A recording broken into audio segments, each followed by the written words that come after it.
पारिवारिक समस्या पर आधारित है ये कहानी। तो रेखा, कैसा लग रहा है बच्चे की धड़कन सुनकर? डॉक्टर ने बाहर आकर पूछा। रेखा तो आज बहुत खुश थी। उसने अपने बच्चे की धड़कन सुनी थी। उसने अपने पति राजन का हाथ पकड़ लिया और उसे बताने लगी, लेकिन रेखा, तुम अभी बहुत कमजोर हो। तुम्हारे अंदर आयरन और कैल्शियम की कमी है। अगर अपनी डाइट और दवाइयों का ख्याल नहीं रखोगी तो बच्चे को परेशानी होगी। अभी तुम्हें बेड रेस्ट की जरूरत है। डॉक्टर ने जरूरी दवाइयां और एहतियात राजन को समझा दिया।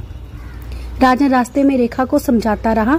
उसके लिए थोड़े फल और कुछ खाने का सामान खरीदा। यह सब सामान अपने पास ही रखना, जब भी भूख लगे खा लेना। घर पहुंचकर राजन ने अपनी माँ को डॉक्टर की बात बताई। वो बोली, ये सब तो डॉक्टरों के चौंचले हैं। हमने भी तो बच्चे पैदा किए हैं, ऐसे कुछ नहीं होता। फिर रेखा के हाथ में फल देखकर बोली, फल तो बहुत रखे थे घर में, फिर ये इतने फल और क्यों? माँ, डॉक्टर ने उसे ज्यादा काम करने से मना किया है। जब भी उसे भूख लगेगी तो कमरे में ही खा लेगी। लो जी, अब ये एक नया राग शुरू हो गया। अब बहु फल भी लग रखेगी अपने लिए। राजन ने माँ की बातों पर ध्यान नहीं दिया और रेखा को देखकर कमरे में चला गया।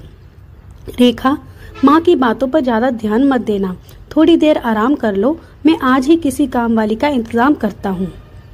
सास के ताने सुनकर राजन की घबराहट बढ़ रही थी। कैसे कटेगा समय?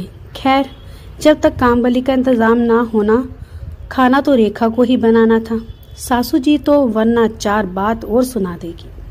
रात को रेखा ने आलू की सब्जी और रायता बनाया। ये क्या बहू, तुम्हें पता है कि राजन को एक सब्जी से खाना पसंद नहीं है। सूखी सब्जी क्यों नहीं बनाई?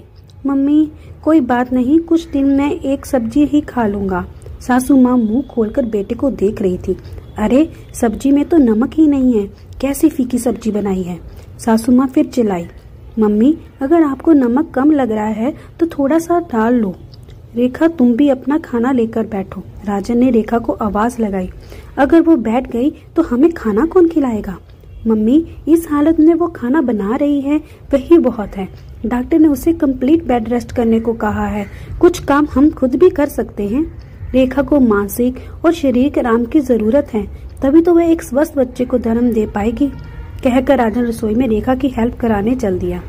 उधर रेखा को माँ बेटे की बात सुनकर तसल्ली मिल रही थी कि पति उसका साथ देने के लिए हरदम तैयार है। सासू माँ देखती रह गई कि ये वही बेटा है जिसने इतने नखरे थे।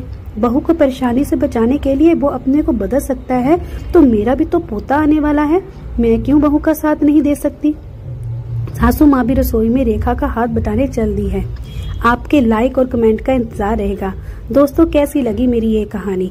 अपने विचार कमेंट बॉक्स में जरूर दीजिएगा। अगर आप मेरे चैनल पे पहली बार आए हैं तो मेरे चैनल को सब्सक्राइब करें, वीडियो को लाइक करें और ज्यादा से ज्यादा शेयर करें। धन्यवाद।